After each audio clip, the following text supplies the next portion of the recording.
Hello, hello, hello. Welcome to WyzGyz Entertainment. This is your host, Wyman. Today, on this P.O. Box opening, we are opening Charlie's London's first book. What is it called again? It's Charlie's London's. The subtitle portion is the part I frequently forget. Oh, shoot. Where did it go? I just had it. Oops. What am I doing? I think what I'm doing is I'm accidentally... What? All right. So, anywho, never mind me. Ignore the man behind the curtain. So, I want to say East Lane to Limelight.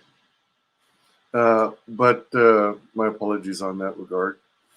So we're opening that on today's P.O. Box opening. I just wanted to represent Comicsgate. This is Adventures of Nin. Nin and the Crown Thief. The first product to come out of CG Japan, Comicsgate Japan. And since he's the only one I know in Comicsgate Japan, and since it looked like a cute story, I wanted to support him. All right, so here is the package. It's got a couple stickers. Handle with care, do not bend. Thank you. It's got the custom slip, and it also says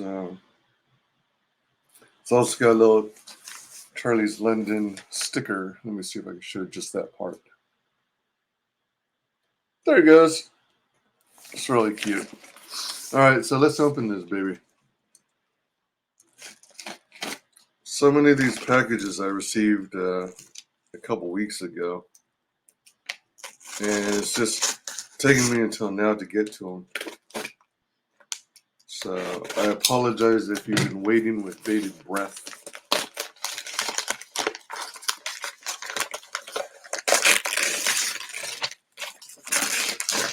See, I've gotten so jaded with the postal system that I'm afraid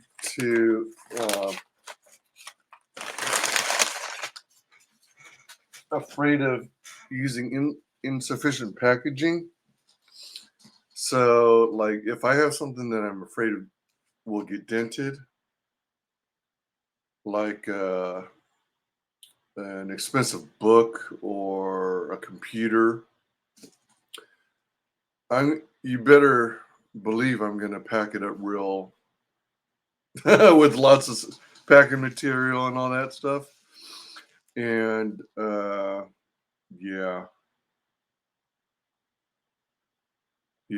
yeah, for sure. Packing material, bubble wrap, maybe put a box within a box, and sometimes within another box. Well, usually not that far, but a box within a box sometimes. But that was brown paper, and then inside the smaller bubble wrap, and sealed up really nice and clean.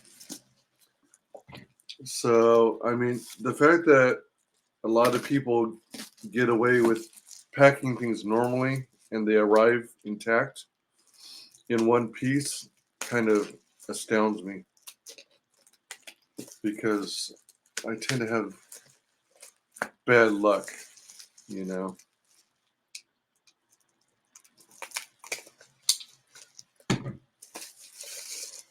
I think the pandemic just made things worse in terms of shipping, because things still needed to be mailed, and I think for a while they were short-staffed. USPS, FedEx. This is for the used tape pile, and also UPS. So things that normal you wouldn't expect to get trashed got trashed. Take, for example, when I was in California,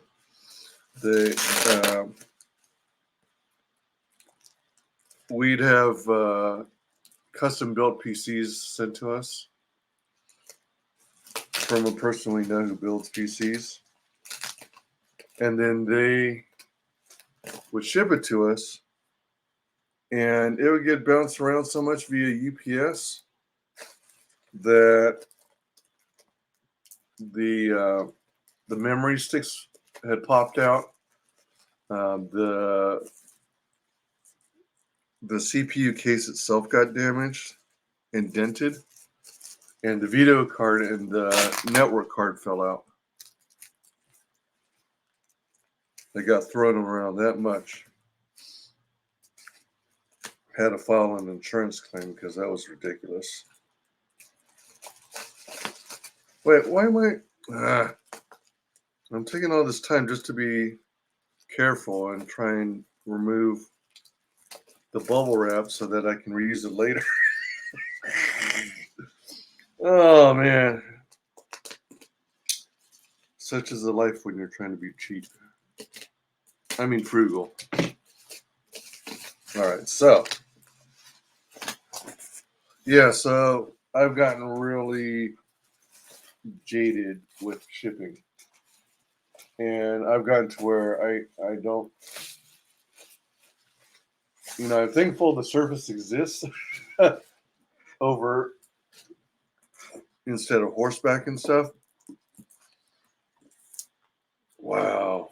But I don't like the fact that packages get abused. And then like UPS will sometimes leave things that look expensive and big out on the front porch and not even ring your doorbell or knock on the door. That happens a lot.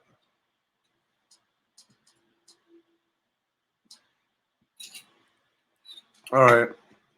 I think that's it for my shipping rant. All right, so we got this box.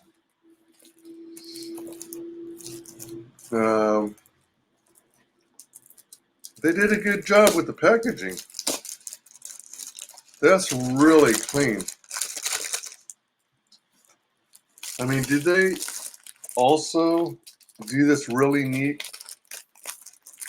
job of putting the plastic on the outside? I imagine so, because that looks professional. So clean. Wow.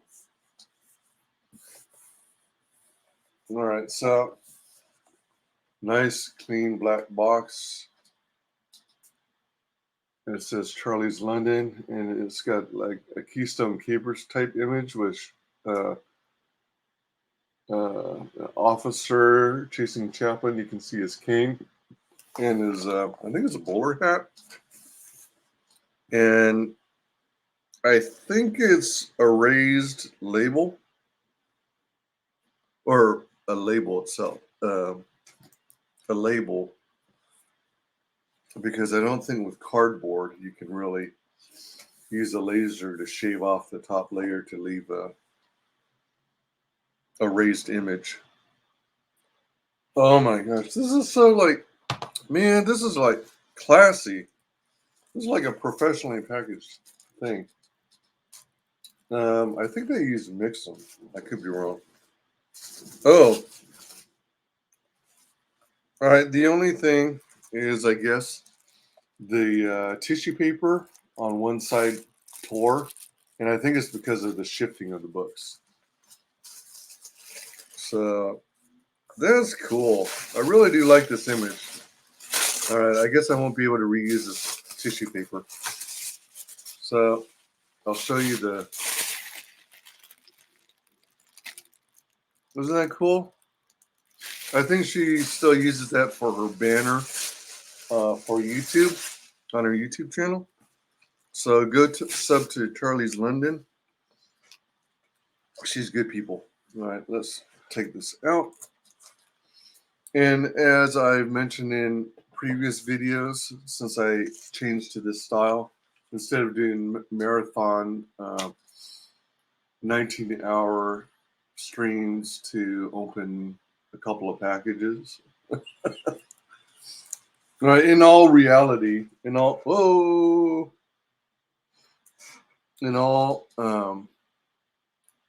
actuality,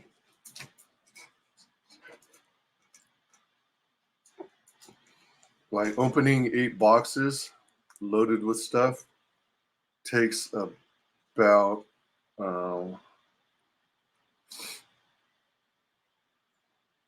it can take about 8 hours, 6 to 8 hours, and that's usually because I would open up the panel and have guests on, so we were all constantly BSing as I was opening packages, and then I'd get distracted because I was laughing it up with my online pals. Okay, so let's see what we got. We got from Charlie and Stan from Kensington to Keystone.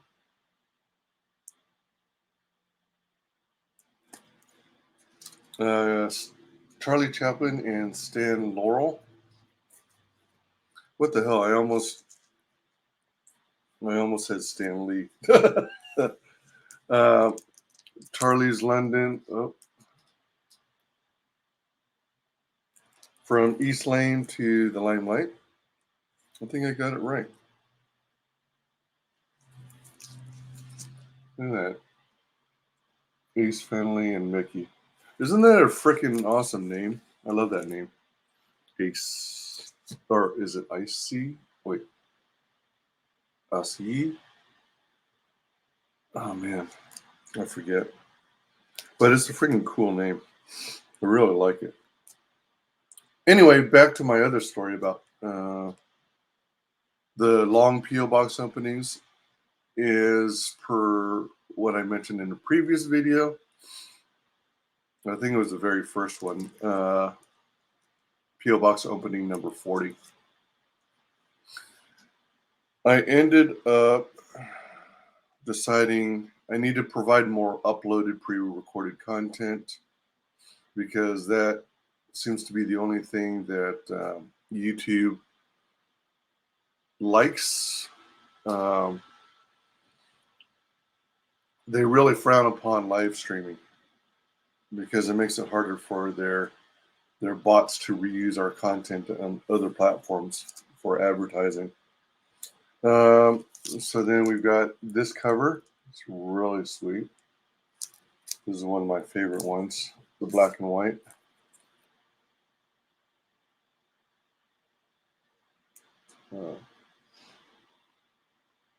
I do have my blinds open for natural light, but it's gloomy and gray outside, so it's not really casting a lot of good light. Here's a colored version of it.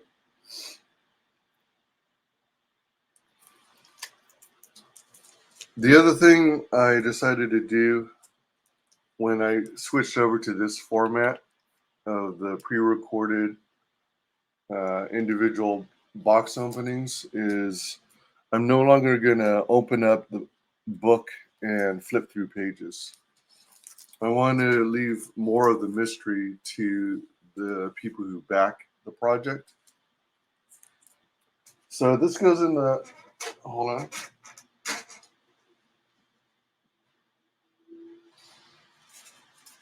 This goes in the book pile. And then, let's see, I've got a sweet custom sketch card from Statistical Zero, a fine gent. That goes in the trading card pile.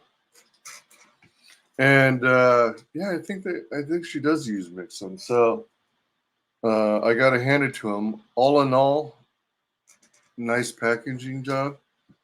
And kudos especially for whatever shipping companies you use. It made it here safely without any damage. No damage to the box, despite it only having bubble wrap and brown paper.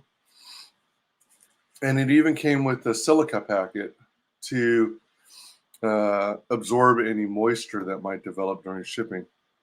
So that's impressive. The fact that they think to include a silica packet. Um, let me see. All right, so finally, we got this big old group of touch keys. Awesome, sweet coolness. So let's open that up. That's in a. Whoa! Wait, what? How did that happen? What they call in the UK a badge, and what we call in the US a button or a pin. This is the little thing that she has stickers of. The cutesy, funny picture of her. I think that was designed by 6 a.m. Comics, if I remember. But as I was opening this, I don't know where it came from, considering everything else looks so sealed, especially across the bottom. I don't know how that came out of the bag. It's like that little pin is Kitty Pryde and can walk through walls and stuff. Oh shoot! I see what happened. All right, I don't know how, but this did get busted over here. There's a hole. You see that? The plastic. Let me see. Against a black background, maybe you can see better. Yeah, it got busted on the side. That's where it slid out. So I guess with the various shapes and sizes of the media shifting around, possibly even being thrown around, and because the books were also shifting around, I think that's what happened. So maybe if Mixum or whoever the shipping company is added some more like maybe a little rolled up bubble wrap or a small piece of foam or something to prevent it shifting back and forth. Maybe that would have helped prevent that. Okay.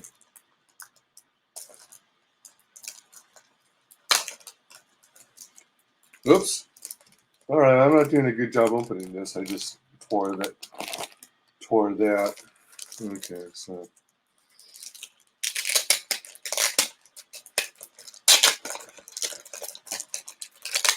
All right, this is not going to survive. Okay.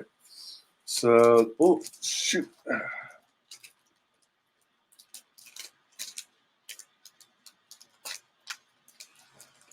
You know how when you've got tape at the top flap and you start to pull something out and then the tape sticks to the item you're trying to pull out? That's exactly what happened. Wow. Is that lithograph?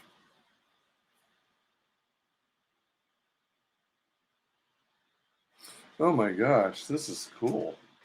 So you got this guy here. This is really nice.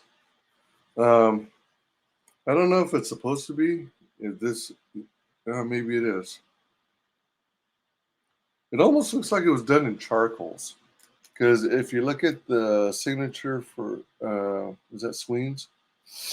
It looks a little blurry, as though some charcoal was rubbed by accident, or if you drag your hand across after you're done with your drawing. I mean, it's not that bad. Like if you use your whole fist, but it's like a charcoal drawing, and then you take an eraser to it to get the excess that's not supposed to be on there, but there's still remnants of charcoal. I love that look. This is beautiful. This is just beautiful. And this, I guess it's kind of like the surface of matte photo paper. That's kind of what it reminds me of. It's very smooth, smoother on the front than the back, but it also has kind of a slick feel to it, and it's very much a matte finish. You see how the light cast on it is kind of like a dull blur, as opposed to a glossy where you'll see uh, super reflection and fingerprints all over it. But it looks like all these prints are printed this way, and I think it's like matte photo paper. And then there's this image. This is absolutely freaking amazing. She got so much good talent on this project, and obviously, she was I guess you could say, the project manager and author of the script. And these are, man, so cool. And here's a colored version. It's really good too. I mean, I love color. Depending on the subject, sometimes I prefer the color version, and other times I prefer black and white. There's I don't know if you'd call it black and white. I think it's more, shoot, what's the term? Man, it's that where it's that effect that they use for old timey photos and stuff. Excuse me, but pretty sweet. Um, oh yeah, the other advantage to breaking these up into individual. All right, this is going to be trash because it's already busted. I can't really effectively reuse it. I mean, I could, but I'm not going to mess with it. The other advantage to doing individual unboxings in pre-recorded videos is that at the end of every unboxing, when I was doing it the previous way, I would also recap everything that I opened at the end of the stream, and then show it off again. Well, with these shorter format videos, you can simply just rewind quickly to see what I opened up. All right, so what do we have here? We've got, oh, hold on. Oh, all right. Yeah, so it's a keychain. It says Charlie's London, and there's a little white cat. So Statistical Zero did like a little side book or whatever, side story. And this was one of the images that came out of working on it. So very sweet. Keychain. Oh, I don't have a keychain palette yet. So that's going to go here. And then we saw earlier the one that fell outside the bag earlier, the badge, aka pin, aka button. We've got a matte finish, Charlie's London and Charlie Chaplin. Yeah, 6 a.m. comics. You don't have a Comicscape project without a 6 a.m. comic sticker. So awesome. Such a good artist. Oh, all right. So Fred Carnos's Army. So this is wow, this is really lightweight. I think this is still considered an iron-on patch. I'm guessing this is the glue. Interesting feel. It feels like a lightweight patch. When I first saw it, I was expecting something really heavily woven, so it would be solid as opposed to flexible. But being lightweight is actually better in a sense, because when you go to put it on your clothing, it doesn't add that much more weight, as strange as that may sound. So stick that there. I'm actually working on a project where I'm going to put all my Comicscape patches on, I think it's going to be a trench coat. I think it's going to be on a trench coat, but I got to try on my trench coat and see if it still fits. Otherwise, buy a new one. But I wanted something long because over time, I'm going to have so many bloody patches, I'm going to need the room. And I want to fit it all on one. All right, so we got a fridge magnet. Sweet. So I've got another one to add to the fridge. I've got one of those. I'm in an apartment, so I've got one of the smaller units. It's got a fridge in the bottom section and a freezer in the top. And the freezer door is about half full, almost half full of Comicscape magnets, to give you an idea. And a chunk of it is taken up by the Commie Mark. Was it not? It wasn't not Daredevil. It was.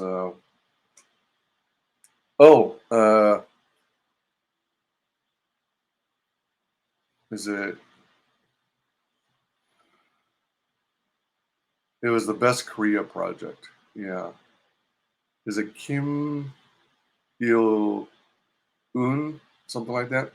And Best Korea.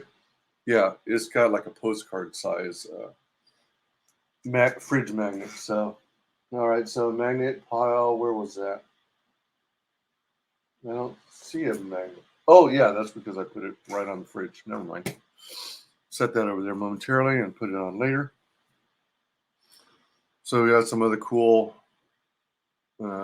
stickers. Oh, this is neat. That's different. Wow. Or trading card CL01. That's probably a really good idea to number your trading cards on the back, because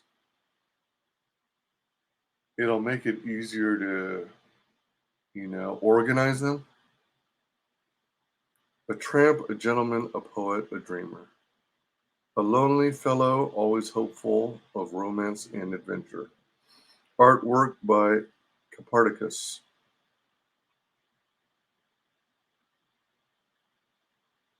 Charlie Chaplin, trademark, copyright. Bubbles Inc. SA.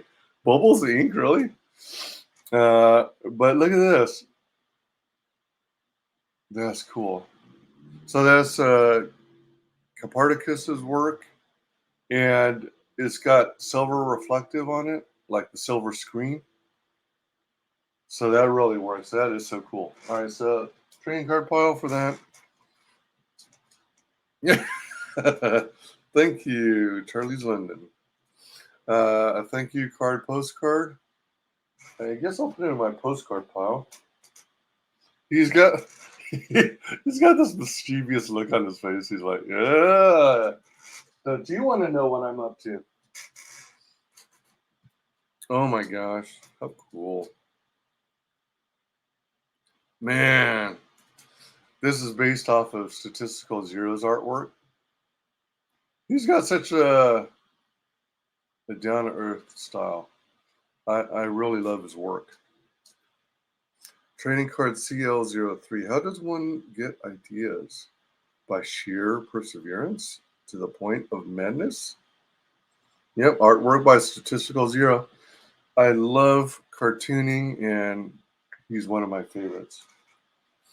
You've got Scott Adams of Dilbert. You've got Jim Davis of Garfield. You got Charles Schultz of Peanuts.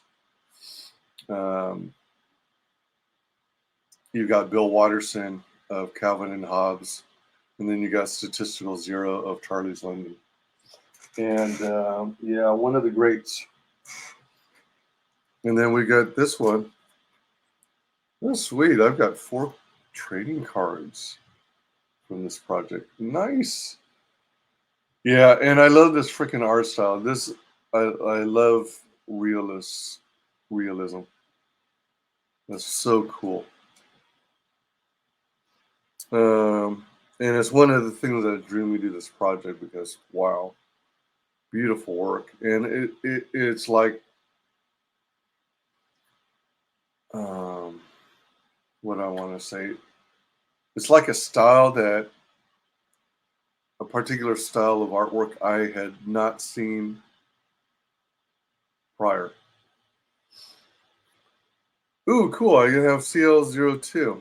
The deeper the truth in a creative work, the longer it will live. Artwork by Mickey.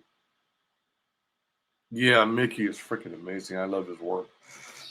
Although I've only seen Mickey's work so far in Charlie's London. All right. Yeah, here it is. Charlie's London's silent edition. Okay, this is Mickey's work too? Yeah, it is. All right. So there's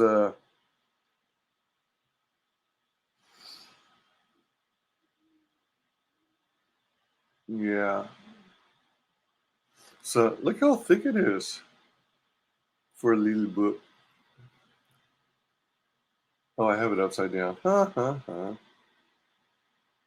From East Lane to the Limelight Silent Edition. So, oh, and this is classy. Look at this.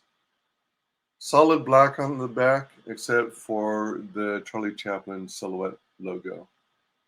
That rocks, man. Such fine touches like that, man. Oh, man. All right, so, all right, I'm going to make an exception in this video by showing you a page. And look at this. The edges, whoops, hold on. The edges are like an old film reel. So it's like you're watching a little movie. And there's no dialogue, and hence silent edition. So you're telling a story in all images. If you were into comics in the 80s and 90s, G.I. Joe did this one book, this one issue. I forget the name of it, but it was about Snake Eyes. It was a story all about Snake Eyes, and there was no dialogue whatsoever. It's one of my favorite G.I. Joe stories. So this is kind of like almost like an ashcan, but it's, if I remember, it's like a side story. But very cool, very cool. And oh, I guess I missed. Um, I guess I missed this. Yeah, this looks like another sticker. Wait, did I show that earlier? I thought I did. All right, that goes in the sticker pile. All right, and that concludes another unboxing video. Man, this is such a beautiful box. Roll that beautiful box footage. That I am going to find a place for it on my Comicsgate bookshelf. And very cool. Thank you so much, Charlie's London. Appreciate the beautiful stuff you sent. And that magnet's going on my freezer door. Thanks very much. Very much. Yeah. So thank you very much for joining me today. And you all have a great one. See you on the next video. Please like, comment, subscribe, mark the bell for notifications. And we'll see you on the next video.